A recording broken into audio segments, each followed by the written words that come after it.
पढ़ रहे हैं कक्षा 8 की गणित और हमने शुरू किया है अध्याय 15 आलेखों से परिचय। इससे पिछले वीडियो में हम समझ चुके हैं आलेख क्या होते हैं, आलेख क्यों बनाए जाते हैं, आलेख किस प्रकार बनाए जाते हैं, आलेख कितने प्रकार के होते हैं, आलेखों पर किसी बिंदु के निर्देशांक क्या होते हैं, किसी बिंदु को कैसे आलेख पर अंकित किया जाता है और इस आलेखों से हम कैसे सूचनाएं प्राप्त कर सकते हैं, ये सब हम पढ़ चुके हैं और समझ चुके हैं। तो इस पर आधारित प्रश्नावली 15.1 के उदाहरण आज हम हल करेंगे। तो करते हैं उदाहरण नंबर पहला। देखिए क्या दिया गया है। दिया गया आलेख आकृति 15.7 वर्ष 2007 में दो बल्लेबाजों ए तथा बी द्वारा खेले गए 10 मैचों में बनाए गए रनों को प्रदर्शित करता है। आलेख का अध्ययन कीजिए और निम्न प्रश्नों के उत्तर दीजिए। अब आपको एक ग्राफ दिया गया है, उस ग्राफ को आपको देख के और पूछे गए प्रश्नों के उत्तर देने हैं। क्लियर? तो देखिए क्या है, ये ग्राफ दिया गया है। बल्लेबाज ए को बताया गया है डैश डैश से और बल्लेबाज बी को बताया गया है इस पीली लाइन से। क्लियर? और क्या बताया गया है यहाँ पर, एक्स अक्ष पर तो लिए गए हैं मैच, खेले गए मैच, और वाई अक्ष पर लिए गए हैं इन मैचों में बनाए गए रन। किसके द्वारा? बल्लेबाज ए और बल्लेबाज बी द्वारा। क्लियर? ये कौन सा आरेख बनाया गया है? रेखा आरेख। ये रेखा से बन रहे हैं तो ये रेखा आरेख बनाया गया है। क्लियर? ये समझ में आ गया प्रश्न। अब इसके हल करते हैं हम एक एक करके प्रश्न। देखिए पहला प्रश्न क्या है, दोनों अक्ष रेखाओं पर क्या क्या सूचना दी गई है। तो आपको पहला प्रश्न पूछा है दोनों अक्ष रेखा कौन कौन सी, ये एक्स अक्ष और ये वाई अक्ष, तो इन पर क्या क्या सूचनाएं दी गई है। तो देखते हैं हम, यहाँ ये वाला होता है एक्स अक्ष और ये वाला होता है वाई अक्ष। तो देखिए एक्स अक्ष पर क्या है, 2007 में खेले गए मैचों की संख्या बताई गई है। क्लियर? यहाँ पर ये है 1, तो ये पहला मैच, दूसरा मैच, तीसरा मैच, चौथा मैच, पांचवा मैच। तो एक्स अक्ष पर क्या गया, क्या बताया गया है, एक्स अक्ष पर 2007 में खेले गए मैचों की संख्या बता रहा है। क्लियर? और वाई अक्ष, ये रहा वाई अक्ष। वाई अक्ष पर क्या बताया है, बनाए गए रन। और वाई अक्ष क्या बता रहा है, वाई अक्ष पर इन मैचों में बनाए गए रनों की संख्या, रनों की संख्या बता रहा है वाई अक्ष। क्लियर? यही आपसे पूछा गया था कि एक्स अक्ष पर क्या बता रहा है और वाई अक्ष पर क्या बताया गया है। इसका सेकंड क्वेश्चन क्या है, देखिए कौन सी रेखा बल्लेबाज ए द्वारा बनाए गए रन प्रदर्शित करती है। यहाँ पर दो रेखाएं, एक डैश डैश वाली है और एक ये पूरी रेखा बनाई गई है। तो इसमें से ए बल्लेबाज को कौन प्रदर्शित कर रहा है, तो डैश डैश वाली रेखा बल्लेबाज ए को प्रदर्शित कर रही है। तो क्या लिख देंगे, सेकंड का उत्तर, डैश डैश वाली रेखा बल्लेबाज ए को दर्शाती है। क्लियर? इसका ही तीसरा प्रश्न देखिए क्या है, वर्ष 2007 में क्या किसी मैच में दोनों बल्लेबाजों द्वारा बनाए गए रन समान थे, यदि हाँ तो किस मैच में। देखिए 2007 का ही हमको ग्राफ दिया गया है, तो इसमें पूछा है कौन से मैच में दोनों ने बराबर रन बनाए थे। तो देखते हैं हम ये दोनों ग्राफ कहाँ पर मिल रहे हैं। देखिए ये पहला मैच, इसमें तो यहाँ बल्लेबाज ए 20 रन बना रहा है, बल्लेबाज बी 60 रन बना रहा है, अलग अलग है। दूसरा मैच बल्लेबाज बी बना रहा है 40 और ए बना रहा है 115। आगे हम देखते हैं तीसरे मैच में बल्लेबाज ए तो बना रहा है 0 और बी कितना बना रहा है, देखिए ये बी यहाँ पर 50। चौथे में, अब ये देखिए हम चौथे मैच में देखते हैं कि इन दोनों का सेम पॉइंट आ रहा है, इन दोनों ने सेम रन बनाए 60। तो ऐसा कौन सा मैच है 2007 में खेला गया जिसमें दोनों ने बराबर रन बनाए हैं। तो ग्राफ से हमको दिख रहा है कि चौथा मैच ऐसा है जहां इन दोनों ने बराबर रन बनाए हैं और कितने बनाए हैं, 60 रन बनाए हैं। तो क्या लिख देंगे हम तीसरे का उत्तर, मैच चौथे में दोनों ने 60 रन बनाए हैं। क्लियर, यही पूछा गया था कि कौन से मैच में दोनों ने समान रन बनाए। और भी चेक कर लीजिए कहीं और भी ये दोनों मिल रहे हैं क्या, नहीं, यहाँ पर भी अलग अलग है। अगले मैच छठे में भी दोनों अलग अलग हैं, सातवें में भी अलग अलग है, आठवें में भी अलग है, नौवें में भी अलग अलग हैं और 10वें में भी अलग अलग हैं। तो ऐसा सिर्फ एक ही मैच है जिसमें दोनों ने बराबर रन बनाए हैं, और कितने बनाए हैं, तो दोनों ने बराबर 60 रन बनाए हैं चौथे मैच में। क्लियर, देखते हैं आगे वाला प्रश्न चौथा। देखिए क्या पूछा गया है, दोनों बल्लेबाजों में कौन अधिक स्थिर है, आपने यह निर्णय कैसे लिया। अब आपसे पूछा गया है कि बल्लेबाज ए और बल्लेबाज बी में से कौन ज़्यादा स्थिर खेल रहा है। तो देखिए हम इस वाले ग्राफ को देखकर क्या पता लगा रहे हैं, जो बल्लेबाज ए का ग्राफ है उसमें एक ऊंची पीक है तो एक नीचे डाउन, जो नीचे वाली पीक है वो बहुत ही नीचे है, 0 पर है।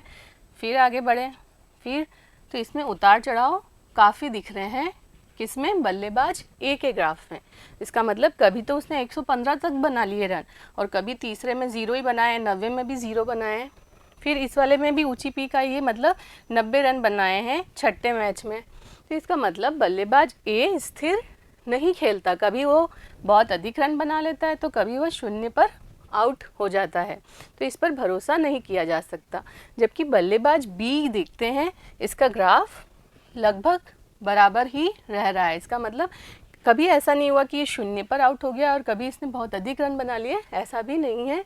तो इसका मतलब ये ज़्यादा स्थिर खिलाड़ी है, कौन सा, बल्लेबाज बी, किसकी तुलना में, बल्लेबाज ए की तुलना में। तो हम बल्लेबाज बी पर अधिक विश्वास कर सकते हैं। क्लियर है, तो आपको यहाँ पर क्या लिखना है, बल्लेबाज ए अधिक स्थिर खिलाड़ी नहीं है, क्योंकि इसकी ग्राफ से हमको दिखता है कि कभी तो इसने बहुत अधिक रन बनाए हैं और कभी ये 0 पर ही आउट हो गया है। क्लियर, तो क्या लिखेंगे हम, चौथा, बल्लेबाज ए के आरेख में कई ऊंचे शिखर हैं तो कई नीची घाटियां हैं।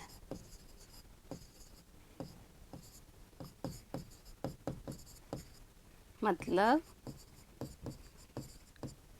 बल्लेबाज ए अधिक स्थिर खिलाड़ी नहीं है। यही पूछा गया था, दोनों बल्लेबाजों में कौन अधिक स्थिर है, आपने ये निर्णय कैसे लिया। तो बल्लेबाज ए अधिक स्थिर खिलाड़ी नहीं है, अतः कौन सा खिलाड़ी स्थिर है, अतः बी अधिक स्थिर है। क्लियर, यहाँ पर ए कभी तो बहुत अधिक रन बना रहा है, कभी 0 पर ही आउट हो जाता है, तो इसका मतलब बी अधिक स्थिर खिलाड़ी होगा। ये आपसे पूछा गया था कि कौन सा खिलाड़ी अधिक स्थिर होगा, तो बी अधिक स्थिर खिलाड़ी होगा। क्लियर, समझ में आया उदाहरण नंबर पहला। चलते हैं अगले उदाहरण पर, उदाहरण नंबर 2। देखिए क्या दिया गया है, एक कार एक शहर P से दूसरे शहर Q की ओर जा रही है, जो एक दूसरे से 350 किलोमीटर दूरी पर है। एक कार है वो P से जा रही है Q की ओर, और ये दोनों एक दूसरे से 350 किलोमीटर की दूरी पर है, शहर P और शहर Q। दिया गया आलेख विभिन्न समयों पर कार की P शहर से दूरियां दर्शाता है। इस P से शुरू हुआ है ये कार चलाना, तो आपको जो ग्राफ दिया गया है वह P से अलग अलग दूरियों पर दर्शाया गया है। तो आलेख अध्ययन कर निम्न प्रश्नों के आपको उत्तर देने हैं। देखते हैं, ये आपको प्रश्न दिए गए हैं, इसके उत्तर आपको कहाँ से देने हैं, इस ग्राफ को देखकर। तो देखिए ग्राफ में क्या दिया गया है, एक्स अक्ष पर लिया गया है समय और वाई अक्ष पर पी से दूरी। पी से शुरू हुआ है तो पी से दूरी, प्रातः 8 बजे कहाँ से शुरू हुआ है, पी से शुरू हुआ है तो ये 0 है। प्रातः 9 बजे 50 किलोमीटर दूर पहुँच गया, प्रातः 10 बजे 150 किलोमीटर दूर पहुँच गया, कहाँ से, इस पी शहर से। क्लियर। आगे देखिए प्रातः 11 बजे तक कहाँ पहुँच गया है, वो 200 किलोमीटर दूर पहुँच गया है। फिर प्रातः दोपहर 12 बजे कहाँ पहुँच गया है, वो फिर 200 किलोमीटर दूरी पर ही है। आगे देखेंगे दोपहर 1 बजे कहाँ पहुँच गया है, ये दोपहर 1 बजे यहाँ पर देखिए, यहाँ पर है 250 और 300 के बीच, मतलब 275 किलोमीटर की दूरी पर है। फिर 2 बजे कहाँ पहुँच गया है, ये 350 किलोमीटर की दूरी पर पहुँच गया। 2 बजे मतलब जहाँ इसको पहुँचना था वहाँ कितनी बजे ये पहुँच गया है, 2 बजे पहुँच गया। क्लियर है, ये ग्राफ समझ में आया कैसे पढ़ना है। अब प्रश्नों के उत्तर हम देखते हैं। देखिए दोनों अक्षों पर क्या क्या दर्शाया गया है, तो देखते हैं इसके उत्तर हम लिख सकते हैं। एक्स अक्ष पर क्या दर्शाया गया है, समय, और वाई अक्ष पर क्या दर्शाया गया है, ये देखिए पी से दूरी किलोमीटर में, तो वाई अक्ष पर क्या दिया गया है, पी से दूरी किलोमीटर में, शहर पी से दूरी दर्शाई गई है किलोमीटर में। क्लियर। अब दूसरा प्रश्न क्या पूछा है, कार ने किस समय और कहाँ से यात्रा आरंभ की, ये आपको ग्राफ देख के बताना है। तो हमको ग्राफ से पता चल रहा है कि ये कितनी बजे शुरू हुआ है चलना, प्रातः 8 बजे शुरू हुआ है, कहाँ से, पी से। ये पी से दूरी है, पी से दूरी 0 थी, मतलब पी से चालू हुआ है प्रातः 8 बजे। तो यहाँ पर दूसरे का उत्तर क्या हो जाएगा, प्रातः 8 बजे शहर पी से प्रारंभ हुआ, कहाँ से शुरू हुआ है, पी से। क्लियर। अब हम ये तो समझ ही चुके हैं, यहाँ पर ये ऐसी रेखा क्यों बताई जाती है। देखिए यहाँ पर हमने क्या लिया है, 2 खाने बराबर 1 घंटा लिया है, तो 8 के बाद 9 लिखा, पर आगे हमने 8 से ही चालू किया, 1 2 3 4 5 6 7 ये नहीं बताया है, इसलिए हमने यहाँ पर इसको इस वाली लाइन से बता देते हैं। क्लियर। तो हमने शुरू कहाँ से किया है, 8 से ही शुरू किया है ग्राफ बनाना। अब आगे देखिए तीसरा प्रश्न क्या पूछा गया है, पहले घंटे में कार कितनी दूरी चली। पहला घंटा मतलब 8 बजे चालू हुआ था, तो 1 घंटा कब हो जाएगा, 9 बजे 1 घंटा पूरा हो जाएगा, तो 8 से 9, ये 8 से 9, इसमें इसने कितनी दूरी चली। तो देखिए 8 पे तो इसकी चली गई दूरी 0 थी, क्योंकि 8 से तो चालू हुआ है। 1 घंटा मतलब 9 बजे तक में इसने कितनी दूरी चल ली, देखिए कितनी दूरी चली है, 50 किलोमीटर। क्लियर। तो आपसे यही पूछा गया था, पहले घंटे में कितनी दूरी इसने चली है। तो क्या लिख देंगे हम, तीसरे का उत्तर, प्रातः 8 बजे इसने चालू किया, तो 8 बजे 0 किलोमीटर था, और 9 बजे कितना कहाँ पहुँच गया है, ये 50 किलोमीटर दूर पहुँच गया है। अतः पहले 1 घंटे में चली दूरी, पहले 1 घंटे में चली दूरी कितनी हो जाएगी, 50 किलोमीटर माइनस 0 किलोमीटर, तो कितना आ गया, 50 किलोमीटर। समझ में आया ये। देखिए आपको पूछा है पहले 1 घंटे में कितनी दूरी चली है, तो हमने यहाँ से देखा कि 8 बजे तो ये 0 पर था, और 9 बजे ये चल दिया 50 किलोमीटर तक चल दिया। इसका मतलब इस 1 घंटे में कितनी दूरी चली, तो यहाँ से यहाँ तक चला है ये, मतलब 0 से 50 किलोमीटर तक चला है। इसका मतलब इसने 50 किलोमीटर दूरी चल ली प्रातः पहले 1 घंटे में। क्लियर। अब इसका ही चौथा प्रश्न देखिए क्या दिया गया है, एक दूसरे घंटे तथा तीसरे घंटे में कार ने कितनी कितनी दूरियां तय की है। तो दूसरे और तीसरे घंटे में चली गई दूरियां पूछी है। तो देखिए दूसरा घंटा मतलब 9 से 10 बजे, ये तो पहला घंटा हो गया 8 से 9, दूसरा घंटा 9 से 10 बजे। तो 9 बजे तो ये 50 किलोमीटर पर था, 10 बजे कहाँ पहुँचा, देखिए इसको यहाँ से मिला के देख सकते हैं हम, 150 किलोमीटर पर पहुँच गया। मतलब कितनी दूरी चली दूसरे घंटे में, यहाँ से यहाँ तक 150 और 50 माइनस करके देखेंगे तो 150 माइनस 50 आता है 100, मतलब 100 किलोमीटर चला ये दूसरे घंटे में। क्लियर? तो क्या लिखेंगे हम? दूसरे घंटे में तय दूरी, तय दूरी कितनी हो गई? देखिए ये 10 बजे तो था 150 किलोमीटर पर और 9 बजे था ये 50 किलोमीटर पर, तो इन दोनों को माइनस करेंगे तो आ जाएगा दूसरे घंटे में तय दूरी 100 किलोमीटर दूरी तय की। क्लियर? अब पूछा है तीसरे घंटे में तय दूरी। तीसरे घंटे में तय दूरी, देखिए ग्राफ से देखते हैं हम। तीसरा घंटा कौन सा हो गया? ये पहला घंटा, ये दूसरा घंटा, ये हो गया तीसरा घंटा 10 और 11। तो 11 बजे कहाँ पहुँचा है? देखिए इस पॉइंट से यहाँ एक्स अक्ष पर लंब डाला, वाई अक्ष पर लंब डाला, तो वाई अक्ष पर यह है 200 किलोमीटर, मतलब 11 बजे ये 200 किलोमीटर पर था और 10 बजे ये 150 किलोमीटर पर था, मतलब तीसरे घंटे में कितनी दूरी चली इसने? 200 माइनस 150, यही होगा। तो क्या लिख देंगे? 200 माइनस 150 बराबर 50 किलोमीटर। क्लियर? समझ में आया कैसे करना है? ये 8 बजे चालू हुआ था, 9 बजे तक पहला घंटा, 9 बजे पहुंचा 50 पर, इसका मतलब 1 घंटे में चला 50 किलोमीटर। अगला घंटा 9 और 10 के बीच में है, ये अगला घंटा दूसरा घंटा, तो 10 बजे ये था 150 किलोमीटर पर और 9 पर था ये 50 किलोमीटर पर। तो चली दूरी इन दोनों का डिफरेंस, तो 150 माइनस 50 100 किलोमीटर। तीसरा घंटा कौन सा हो गया? 10 और 11 के बीच। तो 11 प्रातः 11 बजे कितने किलोमीटर पर था? 200 किलोमीटर और 10 बजे था ये 150 किलोमीटर। तो इन दोनों का जो डिफरेंस होगा वह तीसरे घंटे में चली दूरी है, तो 200 माइनस 150 50 किलोमीटर। क्लियर? इसी का पांचवा प्रश्न देखते हैं। देखिए क्या है, क्या पहले 3 घंटों में कार की चाल समान थी? आपने कैसे जाना? अब हमने देखिए पहले 3 घंटे देख लिए। पहले घंटे में चला इसने, ये पहला घंटा 50 किलोमीटर, दूसरे घंटे में चला 100 किलोमीटर और तीसरे घंटे में चला 50 किलोमीटर। तो क्या इनकी चाल समान थी पहले 3 घंटे में? चाल क्या होता है? दूरी बटा समय। तो यहाँ पर देखिए, यहाँ पर जो चाल है वो 1 घंटे में 50 किलोमीटर चला, तो क्या हो गया? 50 किलोमीटर प्रति घंटा।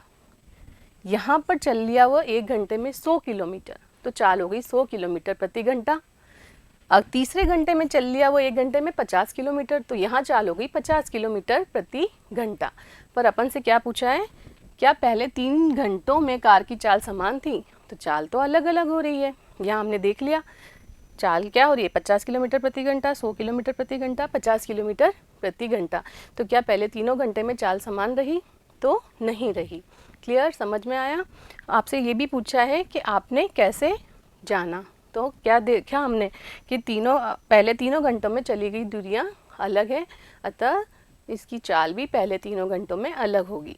क्लियर? समझ में आया? तो हम क्या लिखेंगे? देखिए पांचवे का उत्तर, पहले 3 घंटों में चली दूरियां भिन्न हैं,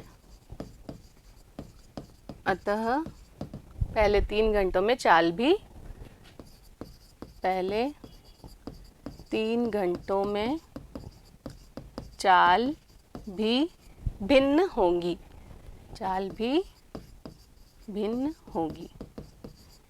क्लियर? समझ में आया? देखते हैं अगला प्रश्न क्या पूछा गया है। छठा, क्या कार कभी किसी स्थान पर रुकी? अपने उत्तर के लिए तर्क भी दीजिए। अब आपको ग्राफ देख के बताना है कि क्या कार कहीं रुकी है और क्यों, कैसे पता चला आपको ये भी बताना है। तो इसका ग्राफ देखते हैं हम। ये देखते हैं कि 11 बजे 200 किलोमीटर की दूरी पे थी और 12 बजे हम देखते हैं तो भी ये 200 किलोमीटर की दूरी थी। इसका मतलब 11 बजे से 12 बजे तक वह एक ही जगह पे रही, 200 किलोमीटर की दूरी पर ही रही। इसका मतलब वह रुकी हुई है यहाँ पर। नहीं तो क्या होता, ये 11 से 12 अगर चल रही होती तो ये 200 से आगे बढ़ चुकी होती, परंतु ग्राफ से दिख रहा है कि 11 बजे भी वह 200 किलोमीटर की दूरी पर है, 12 बजे भी 200 किलोमीटर की दूरी पर है। इसका मतलब ये रुक गई थी 11 से 12 के बीच में। क्लियर? देखिए क्या लिखेंगे हम। छठे का उत्तर, ग्राफ से या आरेख से, ग्राफ से 11 बजे कार 200 किलोमीटर दूरी पर थी एवं दोपहर 12 बजे भी कार 200 किलोमीटर दूरी पर ही थी। अतः क्या पता चलता है? कार 11 से 12 बजे तक रुकी रही।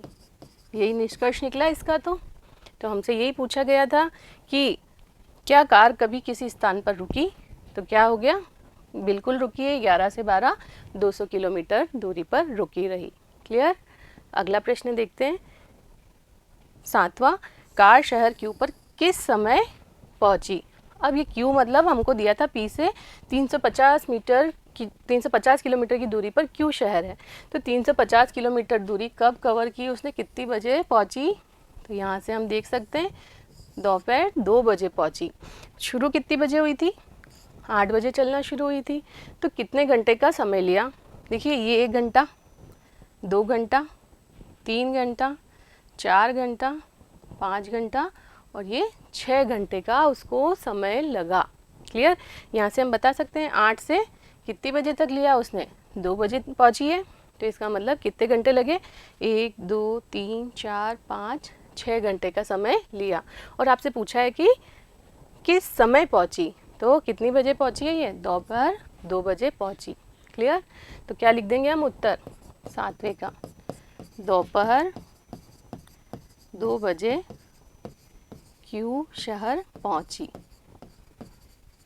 क्लियर? समझ में आया? तो उम्मीद करती हूँ ये दोनों उदाहरण आपको अच्छे से समझ में आए होंगे। अगले वीडियो में मिलते हैं प्रश्नावली के प्रश्नों के साथ। तब तक जुड़े रहिए। धन्यवाद।